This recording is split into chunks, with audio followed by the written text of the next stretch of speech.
Вот так судьба стучится в дверь, как говорил и что воспроизвел нам Бетховен. Вот так выглядит предчувствие.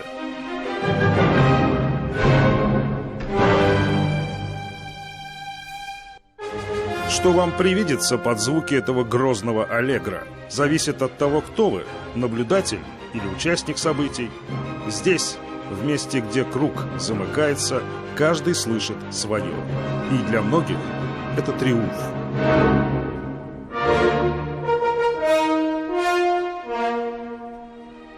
На сегодняшний момент вы видите всю картину, сколько работы было проделано.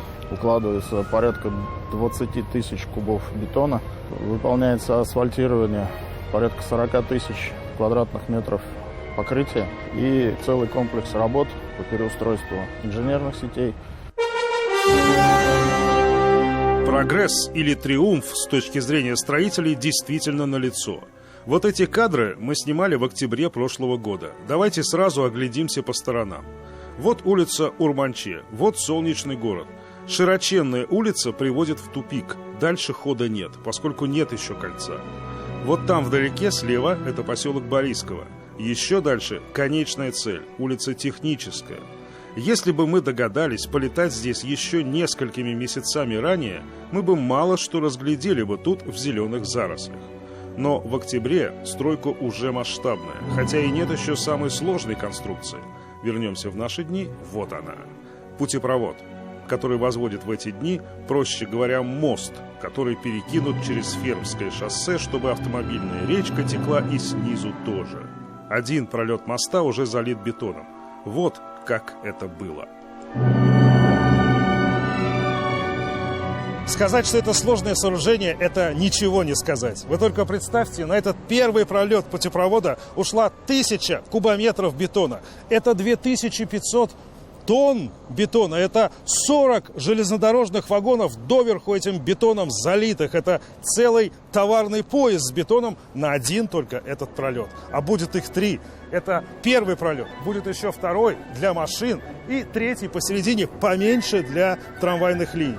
И вот это лишь часть огромного, большого строительства, которое мы здесь сегодня видим, которое называется завершающей стадией строительства Большого Казанского кольца. Сегодня стройка выглядит вот так, завтра она будет выглядеть совершенно иначе, потому что здесь огромное количество людей трудятся практически круглые сутки в 2 смены. Для чего?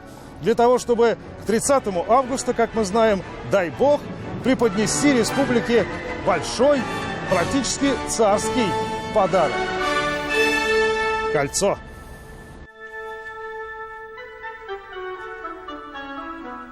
Впрочем, скорее это будет лишь помолвкой, зароком светлого будущего. Потому что в этом году круг, судя по всему, еще не замкнется. Вот там впереди люди, которых еще надо выводить из окружения. На Тихорецкую состав отправится. Вот она, в поселке Борисково. Вот вообразите только, левую от нас часть этой улицы дорога пощадит, а правую нет. Неизвестно еще, кому повезло, это да, но довольных тут не найдешь. Тут судьба стучится в дверь уже как-то иначе. В 90-е годы отобрали деньги на книжки, которые у меня были. Там на квартиру мне хватало, а сейчас и собственный дом отбираю. И что хотите, где-то правду найти. Вот 2 собственника, младший сын собственник, а второй сын, старший сын, 2 внука, он с женой. Вот пополам эту сумму поделить, ничего не купишь на эти деньги. Ни тот не купит, ни я не куплю. Дома здесь не очень большие, и соток не так уж и много у каждого, а живут по несколько семей. Отсюда недовольство. На 4 миллиона не разъедешься. Оценку проводят независимые оценщики. Это не мэрия, но несколько судов все же идет. Собственники 56 домов, тем не менее, уже согласны, цену все-таки предлагают рыночную. Хотя и эти цены тоже разные бывают. Как посмотреть? Если продавать, мы, конечно, за эти деньги дома не продадим. Это да, естественно, это за то, да. Что нам... Это да. Поэтому уж вот куда деваться? Приходится мириться. Ну вы не в обиде на государство, скажем. Да нет, вроде как бы. Все выплатили, вроде свои как бы договоренности они выполнили. Рядом, на улице Горейской, техника уже поработала, и счастливый еще недавно новосел Радик Сибгатуллин только что лишился своего навехонького домика, которому был только год. Мы стоим с ним, казалось бы, на пепелище всех его надежд и трудов. Но сумма выкупа оказалась все-таки такова, что зла человек никакого даже и не держит. Я вот участок купил, сейчас опять буду строиться. В каком районе? Не здесь, надеюсь? На Мирном. Немножко подальше от этого. Там более мирная ситуация. Ну да, там поспокойнее, как бы поглубже. Думаю, до оттуда не доберутся. Действительно по рыночной, да? По рыночной. То есть, если бы я даже надумал продавать, то есть я примерно за эти же деньги продал бы. У соседа Айрата Фахриева тут целых 2 дома. Старый родительский, где он родился, и свой поновее. Их тоже снесут. Мы не знаем сумм выкупа, но мы видим человека в лицо. Город даже оплатит ему временное съемное жилье. Не только ему, конечно. Люди просто, может, некоторые хотят там больше получить. Но нужно просто реально отнестись к вещам, да и все. То есть, если дом стоит он 5 миллионов, 10 за него никто не даст. В общем, жизнь продолжается. Да? Да, конечно, че париться.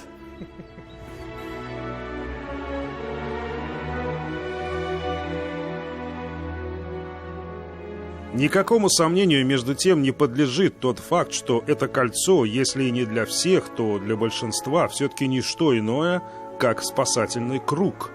Полвека не доходили до него руки, оно уже было в генплане города еще в 1969 году.